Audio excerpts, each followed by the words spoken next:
নমস্কার বন্ধুরা, Mina kitchen home রেসিপিতে আপনাদেরকে সকলকে স্বাগত জানাই। আশা করি আপনারা ভালোই আছেন। নতুন রান্নার রেসিপি নিয়ে আপনাদের কাছে চলে এসেছি। রেসিপির নাম হচ্ছে মাছের ঝাল।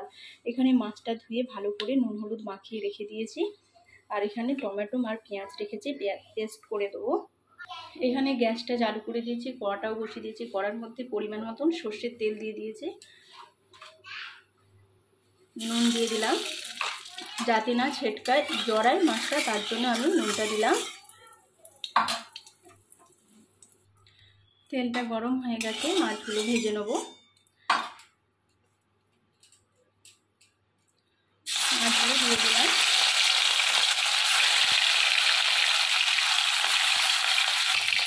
একদিকটা ভাজা হয়ে গেছে, এবার আমি উল্টে দেবো।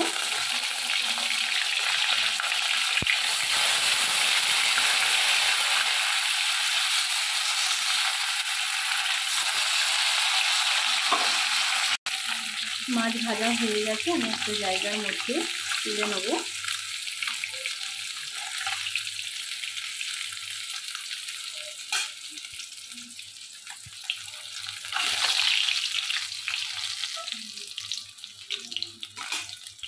বাদ বাকি যে মাছগুলো সাইডে বাকি ছিল সেগুলো আমি দিয়ে দিয়েছি।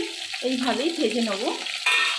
মাছগুলো ভাজা হয়ে গেছে। এইখানে মাছের তেলেতেই মাছের ঝালটা আমি করে নেব। কাঁচা লঙ্কা দিয়ে দিলাম একটা, কালো জিরে দিয়ে দিলাম পরিমাণ মতন,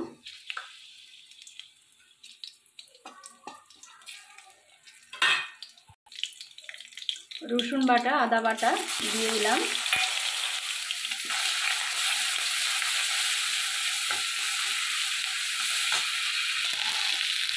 হলুদ গুঁড়ো, লঙ্কা গুঁড়ো, কাশ্মীরি লঙ্কা গুঁড়ো দিয়ে দিলাম। এখানে পেঁয়াজ বাটা টমেটো বাটা দিয়ে দিলাম। ভালো করে মশলাটাকে কষে নেব।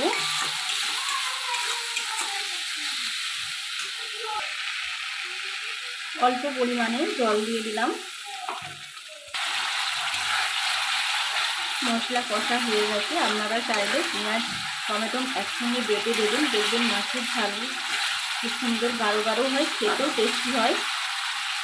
পরিমাণ মতন জল দিয়ে দিলাম।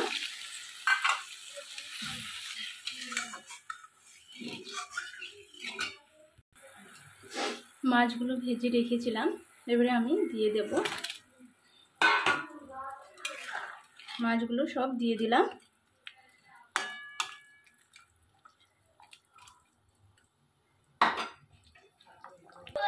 মাছের ঝাল হয়ে গেছে, গ্যাসটা অফ করে দিলাম। উপর থেকে ধনেপাতা কুচি ছড়িয়ে দিলাম। একটা জায়গার মধ্যে ঢেলে আপনাদেরকে দেখাবো। মাছের ঝাল হয়ে গেছে, একটা জায়গার মধ্যে ঢেলে রেখে দিয়েছি। আপনারা অবশ্যই এইভাবে মাছের ঝাল বানাবেন। ভালো লাগলে অবশ্যই লাইক কমেন্ট করবেন মিনা কিচেন হোম রেসিপিতে। আজ এই পর্যন্তই। ভালো থাকবেন, সুস্থ থাকবেন। নমস্কার।